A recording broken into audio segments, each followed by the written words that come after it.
తెలంగాణ రాష్ట్ర ప్రభుత్వం లేదా ఆనాడు ఉమ్మడి ఆంధ్రప్రదేశ్లో 1995 నుంచి మొదలు పెడితే 2025 సంవత్సరం వరకు ఈ 30 సంవత్సరాల నిరంతర శ్రమ ఈరోజు హైదరాబాద్ మహానగరం ప్రపంచ నగరాలతో పోటీ పడే విధంగా ఐటీ, ఫార్మా,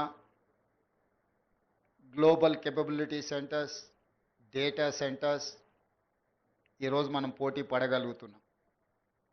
ఈరోజు యంగ్ ఎంటర్ప్రినర్స్ సుజన్ మెడికేర్ యాజమాన్యము జర్మన్ టెక్నాలజీని బిఎఫ్ఎస్ టెక్నాలజీని జర్మన్ నుంచి ఇంపోర్ట్ చేసి సౌత్ ఇండియాలోనే ఐవీ ఫ్లూయిడ్స్లో ఒక గొప్ప సంస్థను ఏర్పాటు చేయడము, ఇక్కడుండే నిరుద్యోగ యువతకి ఉద్యోగ ఉపాధి అవకాశాలు కల్పించడమే కాకుండా తెలంగాణ రాష్ట్ర ప్రభుత్వం Telangana rising 2047 next 10 years by 2034 $1 trillion economy, by 2047 $3 trillion ఎకానమీకి ఏదైతే ప్రణాళికలు సిద్ధం చేసినామో అందులో భాగంగా ఈరోజు ఈ మ్యానుఫ్యాక్చరింగ్ యూనిట్ రాష్ట్రంలో అభివృద్ధి చెందబోతుంది. ఈరోజు తెలంగాణ రాష్ట్ర ప్రభుత్వము పాలసీ పెరాలసిస్ లేకుండా ప్రభుత్వానికి ప్రణాళికబద్ధమైన పాలసీలు ఉంటే రాష్ట్రానికి పెట్టుబడులను ఆకర్షించడమే కాకుండా పెట్టుబడులు పెడుతున్న యాజమాన్యానికి రక్షణ కల్పించడమే కాకుండా ఆ పెట్టుబడులకు లాభం వచ్చే విధంగా ప్రభుత్వ ప్రణాళికలు, ప్రభుత్వ విధానాలు ఉండాలి అని భావించి ఈరోజు తెలంగాణ రాష్ట్ర ప్రభుత్వం ఒక గ్లోబల్ సమ్మిట్ని ఏర్పాటు చేసి తెలంగాణ స్టేట్కి ఒక కాంప్రహెన్సివ్ పాలసీ డాక్యుమెంట్ను రిలీజ్ చేయడం జరిగింది. Based on that policy document, outer ring road inside almost 2,100 square kilometers is called CURE, Core Urban Region Economy. From outer ring road to regional ring road, around 10,000 square kilometers, it is called PURE, Peri-Urban Region Economy. From regional ring road outside to Telangana border, it is called Rural Agriculture Region Economy. So we have adopted 3-layer policy. First layer is CURE, second layer is PURE, third layer is RARE. These 3 policies are Telangana policy. It is going to reach by 2034 $1 trillion economy, by 2047 $3 trillion economy. For that, we need industrial policy, we need energy policy, we need tourism policy, we need endowment tourism and medical policy. Vishweshwar Reddy గారు లాంటి exposure ఉన్న parliament సభ్యులు ఈ ప్రాంతంలో ఉండడం, పార్టీలకు అతీతంగా ఇలాంటి పాలసీస్ని ప్రజాప్రతినిధులుగా వాళ్ళందరూ కూడా రాష్ట్ర ప్రభుత్వానికి మద్దతు ఇవ్వడం, ఇవన్నీ కూడా తెలంగాణ గ్రోత్ ఇంజన్కి యాడెడ్ అడ్వాంటేజెస్.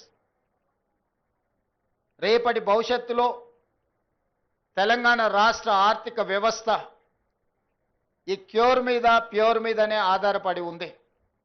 అందుకే CURE outer ring road inside service సెక్టర్గా, ప్యూర్ ఏరియాని మ్యానుఫ్యాక్చరింగ్ సెక్టర్గా, రేర్ ఏరియాని అగ్రికల్చర్ ఎకానమీగా ఈరోజు తెలంగాణ రాష్ట్ర ప్రభుత్వం ప్రణాళికలు సిద్ధం చేసి ఈ పారదర్శకమైన ప్రణాళికలని పెట్టుబడులను ఆకర్షించడానికి ఈ దేశంలో ఉండే ఇతర నగరాలతో పోటీ పడడం కాదు, ప్రపంచంలో ఉండే గొప్ప నగరాలు, గొప్ప దేశాలతో ఈరోజు తెలంగాణ పోటీ పడాలనుకుంటుంది.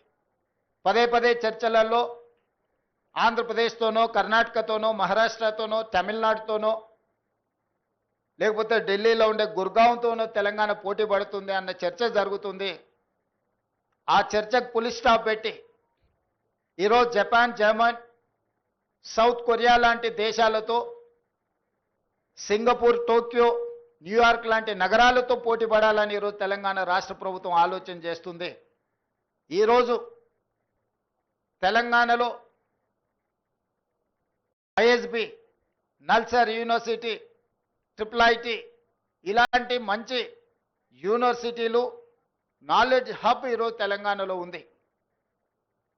ఈరోజు పరిశ్రమలకు అనుకూలమైన పరిస్థితులు, ప్రభుత్వ విధానాలు అందుబాటులో ఉన్నాయి. అందుకే ఈరోజు Telangana wanted to rise, Telangana wanted to compete with New York, South Korea or other countries. అందులో భాగంగా ఈరోజు ఇలాంటి యంగ్ ఎంటర్ప్రెనర్స్ ప్రారంభించే యూనిట్స్ని తెలంగాణ రాష్ట్ర ప్రభుత్వము సంపూర్ణంగా మద్దతు ఇచ్చి ప్రోత్సహించి ప్రభుత్వం నుంచి అవసరమైన అనుమతులను సరైన సమయంలోనే వాళ్ళకి ఇచ్చే విధంగా ఈరోజు ప్రభుత్వ విధానాలను తీసుకురావడం జరిగింది. అందుకే ఈరోజు ఇలాంటి యంగ్ ఎంటర్ప్రెనర్స్ ప్రారంభించే పరిశ్రమలను ప్రత్యక్షంగా ముఖ్యమంత్రిగా, పరిశ్రమల శాఖ మంత్రిగా నేను శ్రీధర్ బాబు గారు రావడం, పెట్టుబడిదారులకు ఒక నమ్మకం, విశ్వాసం కల్పించాలన్న ఆలోచనతోని, వాళ్ళని ప్రోత్సహించాలన్న ఆలోచనతోని ఒక సక్సెస్ స్టోరీని తెలంగాణలో రాయాలని ఈరోజు బల్క్ డ్రగ్స్లో దేశంలో ఉత్పత్తి చేసే దాంట్లో 40% బల్క్ డ్రగ్స్ ఓన్లీ హైదరాబాద్ నగరం నుంచే ఈరోజు మనం అందిస్తున్నాము అని అంటే ఇది ఒక గొప్ప విజయం. మన ప్రపంచాన్ని పట్టి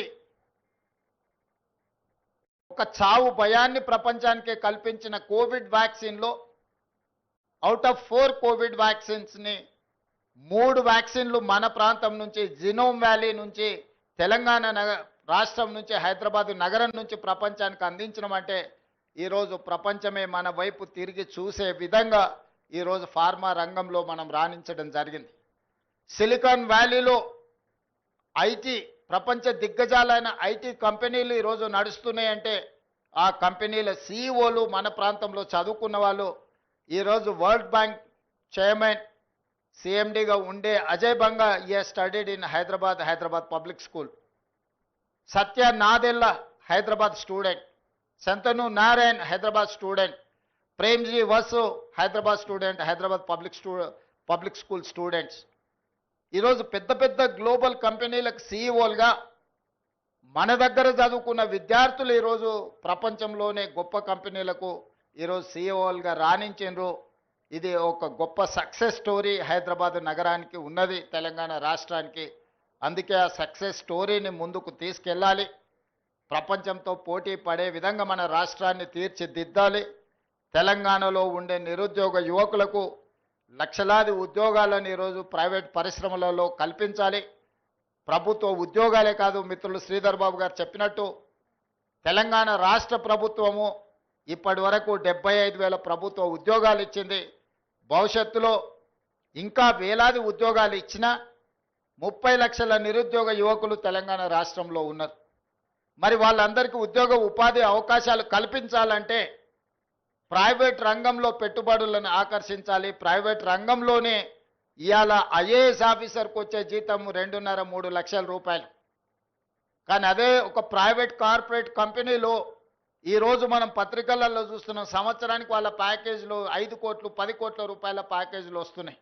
రీసెంట్గా IIIT స్టూడెంట్కి 1.5 crore ఆయనం ప్యాకేజ్ వచ్చిందంటే నెలకు వాళ్ళ జీతభత్యాలు ఎంత వస్తున్నాయో చూడండి. సో అందుకే తెలంగాణ నిరుద్యోగ యువకులకు ప్రభుత్వ ఉద్యోగాలతో పాటు ప్రైవేటు రంగంలో అంది వచ్చే అవకాశాలను ఈరోజు అందిపుచ్చుకోవాలి. 100 సంవత్సరాల పైగా చరిత్ర కలిగిన ఉస్మానియా యూనివర్సిటీని ఈరోజు పునరుద్ధరించడం ద్వారా పెద్ద యూనివర్సిటీలతో మనం పోటీ పడే విధంగా మన ఎడ్యుకేషన్ ఇన్స్టిట్యూషన్స్ని ఈరోజు అభివృద్ధి చేయాలనుకుంటున్నాం. అందుకే ఈరోజు తెలంగాణ ఎడ్యుకేషన్ పాలసీని అడాప్ట్ చేసుకోవాలని ఈరోజు మనం ఒక కమిటీని అపాయింట్ చేసినాం. తెలంగాణ ఎడ్యుకేషన్ పాలసీని కూడా తొందరలోనే తీసుకురాబోతున్నాం. యంగ్ ఇండియా స్కిల్స్ యూనివర్సిటీతో పాటు young India sports university, young India integrated schools, ఇవన్నీ కూడా తెలంగాణ రాష్ట్రాన్ని అభివృద్ధి చేయడానికి భవిష్యత్ ప్రణాళికల కోసం ఈరోజు తెలంగాణ రాష్ట్ర ప్రభుత్వం ముందుకు వస్తున్నది. అదేవిధంగా నిన్నమన్న సొంత రాష్ట్రంలో కానీ పక్క రాష్ట్రంలో కానీ నీటి వివాదాలకు సంబంధించి పదే పదే చర్చలు జరుగుతున్నాయి. నేను ఈ వేదిక మీద నుంచి ఈ రాష్ట్రంలో ఉండి పక్క రాష్ట్రంలో రాజకీయ పార్టీలలో ఉన్న ప్రజాప్రతినిధులకు ఒక సూచన చేయదలుచుకున్నా, ఒక విజ్ఞప్తి చేయదలుచుకున్నా. మీకు పంచాయతీలు కావాలన్నా నీళ్లు కావాలన్నా అని ఎవరైనా నన్ను అడిగితే తెలంగాణ రాష్ట్రానికి నీళ్లు కావాలని నేను కోరుకుంటా. మీకు వివాదాలు కావాలన్నా, మీకు పరిష్కారం కావాలన్నా అంటే నేను పరిష్కారం కోరుకుంటా. నీళ్ల వివాదం ముసుగులో రాజకీయ ప్రయోజనం పొందాలి అని మా ప్రభుత్వం, మా పార్టీ భావించడం లేదు. రెండు రాష్ట్రాల మధ్యలో ఉండే సమస్యల్ని శాశ్వతంగా పరిష్కరించాలి అని తెలంగాణ ప్రత్యేక రాష్ట్రాన్ని శ్రీమతి సోనియా గాంధీ గారు కాంగ్రెస్ పార్టీ ఇచ్చింది. కాబట్టి నీళ్ల విషయంలో వివాదాలు, నీళ్ల విషయంలో రాజకీయ లబ్ధి కోసం ఆలోచన చేయొద్దు. రాజకీయాలకు అతీతంగా మనం ఈరోజు ఆలోచన చేసుకొని పరిష్కరించుకోవాలి. ఈ పరిష్కారాలకు చర్చలు ఒక్కటే పరిష్కారము. న్యాయస్థానాల దగ్గరనో ఇతరుల దగ్గర పోయి పంచాయతీ తెంచుకునే కంటే మనమే కూర్చొని మన సమస్యల్ని సామరస్యపూర్వకంగా పరిష్కరించుకోవాలనేదే మా విధానము. పక్క రాష్ట్ర ముఖ్యమంత్రి గారికి నేను విజ్ఞప్తి చేస్తున్నా, కృష్ణా నదిలో ఉన్న మా పాలమూరు రంగారెడ్డి ఎత్తిపోతలు కావచ్చు, మా కల్వకుర్తి లిఫ్ట్ ఇరిగేషన్ కావచ్చు, మా డిండి ప్రాజెక్టు కావచ్చు, మా ఎస్ఎల్బిసి భీమా నెట్టంపాడు ప్రాజెక్టులు కావచ్చు, ఉమ్మడి రాష్ట్రంలోనే మంజూరైన ప్రాజెక్టులు. వీటి అనుమతులకు మీరు అడ్డంకి పెట్టకండి. వీటి అనుమతులకు మాకు సహకరించండి. ఉమ్మడి రాష్ట్రంలో ఉన్నప్పుడే మంజూరైన ఈ ప్రాజెక్టులకు ఆంధ్రప్రదేశ్ రాష్ట్రం నుంచి అభ్యంతరాలు రావడం వల్ల ఎన్విరాన్మెంట్ క్లియరెన్సులు కానీ సిడబ్ల్యూసి క్లియరెన్సులు తెచ్చుకోవడంతో మాకు సమస్యగా మారింది. ఇవి రాకపోవడం వల్ల మాకు రావాల్సిన బ్యాంకులో నుంచి రుణాలు కానీ, కేంద్ర ప్రభుత్వం అందించాల్సిన సహాయం కానీ, యాక్సిలరేటెడ్ ఇరిగేషన్ బెనిఫిషియరీ ప్రోగ్రాంలో కేంద్ర ప్రభుత్వం 60% నిధులు ఇవ్వడానికి అవకాశం ఉన్న ప్రాజెక్టులు మాకు రావడం లేదు. దాంతో మాకు తీరని ఆర్థిక భారం మా రాష్ట్రం మీద పడుతుంది. ఇవన్నీ కూడా మీరు సహకరించండి. మీకేమైనా సమస్యలు ఉంటే కూడా మేము సానుకూలంగా ఆలోచన చేస్తాం. మేము వివాదం కోరుకోవడం లేదు. నేను మరొక్కసారి ఈ వేదిక మీద నుంచి చెప్పదలుచుకున్నా, నేను శాశ్వత పరిష్కారాన్ని కోరుకుంటున్నా. ఇది రాజకీయ ప్రయోజనం కాదు, ప్రజల ప్రయోజనము, రైతుల ప్రయోజనము, పెట్టుబడిదారుల ప్రయోజనము. ఇంతకుముందే మిత్రులు శ్రీధర్ బాబు గారు వస్తూ చెప్తున్నారు, మనం డేటా సెంటర్స్ని అత్యధికంగా ఈ ప్రాంతంలో అడుగుతూ ఉన్నారు. డేటా సెంటర్స్ని ఇక్కడ పెట్టాలి అని అంటే విద్యుత్తుతో పాటు నీరు కూడా అవసరము అని. మరి కృష్ణానది నుంచి నీటిని తరలించాలన్నా యాదాద్రి పవర్ ప్రాజెక్టు నుంచి మనము పవర్ కనెక్షన్స్ తీసుకోవాలన్నా ఈరోజు తెలంగాణ రాష్ట్రానికి పోర్టు లేదు. దేశంలో ఏకైక రాష్ట్రం పోర్టు లేని రాష్ట్రం తెలంగాణ రాష్ట్రం. మరి ఈరోజు పోర్ట్ కనెక్టివిటీ ఉంటేనే మ్యానుఫ్యాక్చరింగ్ యూనిట్ ఇండస్ట్రీస్ వస్తాయి. దానికి అందుకే మచిలీపట్నం పోర్ట్కి డైరెక్ట్గా భారత్ ఫ్యూచర్ సిటీ నుంచి 12 lane express highway with controlled access with railway కనెక్టివిటీతో ఈరోజు కేంద్ర ప్రభుత్వం నుంచి మనం అనుమతులు అడిగినాం. ఇలాంటి అభివృద్ధి జరగాలంటే పక్క రాష్ట్రంతో కూడా మనకు సయోధ్య ఉండాలి, పక్క రాష్ట్ర సహకారం కూడా ఉండాలి. పక్క రాష్ట్ర సహకారం లేకుండా, సయోధ్య లేకుండా మచిలీపట్నం పోర్టు కానీ కృష్ణపట్నం పోర్టు కానీ పోర్ట్ కనెక్టివిటీ తెలంగాణ రాష్ట్రానికి రాదు. తెలంగాణ రాష్ట్రానికి పోర్ట్ కనెక్టివిటీ రావాలంటే పక్క రాష్ట్ర సహకారం ఉండాలి. అదేవిధంగా పక్క రాష్ట్రానికి కూడా అమరావతి అభివృద్ధి చెందాలంటే హైదరాబాద్ సహకారం ఉండాలి. నగరం అభివృద్ధి జరగాలంటే భవనాలు కడితే సరిపోదు. భవనాలలో వచ్చే పరిశ్రమలు, సాంకేతిక నైపుణ్యం ఉన్న సిబ్బంది కూడా అవసరం. వాళ్ళు హైదరాబాద్ నగరంలో ఉన్నారు. అందుకే రెండు రాష్ట్రాలు ఇచ్చిపుచ్చుకునే ధోరణిలో ముందుకు వెళ్ళాలి. పక్క రాష్ట్రంతో తప్పకుండా చర్చలు కొనసాగుతాయి.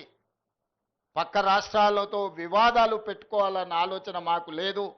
అది కర్ణాటక అయినా, మహారాష్ట్ర అయినా, ఆంధ్రప్రదేశ్ అయినా, తమిళనాడు అయినా, పక్కనుండే రాష్ట్రాలతో వివాదాలు మేము కోరుకోవడం లేదు. పక్కనున్న రాష్ట్రాలతో ఉన్న సమస్యల్ని చర్చల ద్వారా శాశ్వతంగా పరిష్కరించాలని కోరుకుంటున్నాము. పక్క రాష్ట్రాలను కూడా ఒక అడుగు ముందుకు వేయండి. మీరు సానుకూలంగా ఒక అడుగు ముందుకు వేస్తే 10 అడుగులు ముందుకు వేసే తత్వం తెలంగాణ ప్రజలలో, తెలంగాణ రక్తంలో ఉన్నది. సంపూర్ణంగా మేము సమస్యల పరిష్కారం కోసం ముందుకు వస్తామని తెలియజేస్తూ మరొక్కసారి పరిశ్రమ స్థాపించిన యంగ్ ఎంటర్‌ప్రెన్యూర్స్‌ని ఈరోజు నేను మనస్ఫూర్తిగా అభినందిస్తున్నా. ప్రభుత్వం వైపు నుంచి సంపూర్ణమైన సహకారం ఉంటుంది.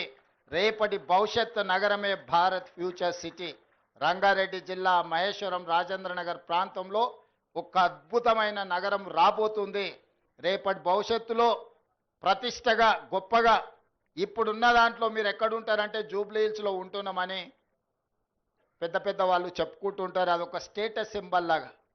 రాబోయే 10 ఇయర్స్లో భారత్ ఫ్యూచర్ సిటీలో ఉంటున్నామని చెప్పుకోవడం ఒక స్టేటస్ సింబల్గా మారుతుంది. ఈ ప్రాంతంలో ఉన్న రైతులకు అగ్వకు భూములు అమ్ముకోకండి. మీ భూముల విలువ తొందరలోనే పెరుగుతుంది. అదే సమయంలో అభివృద్ధి కూడా సహకరించండి. అభివృద్ధికి సహకరించకపోతే ఈ ప్రాంతంలో అభివృద్ధి రాదు. అభివృద్ధి రాకపోతే మీ భూముల విలువ, మీ ఆస్తుల విలువ పెరగదు. అభివృద్ధికి సహకరించండి. ఈ సహకారంతో మీరు రాష్ట్రము రెండు అభివృద్ధి చెందుతాయి. ఆ విధంగా సహకరించే ప్రజాప్రతినిధులకు, ముఖ్యంగా ఈ ప్రాంతంలో ఉండి ఈ అభివృద్ధి కార్యక్రమాలకు ప్రభుత్వానికి సహకరిస్తున్న కేఎల్ఆర్ గారిని, మల్రెడ్డి రంగారెడ్డి గారిని, ఇతర ప్రజాప్రతినిధులందరినీ కూడా వారిని అభినందిస్తూ మీ అందరి దగ్గర సెలవు తీసుకుంటున్న ధన్యవాదాలు మిత్రులారా.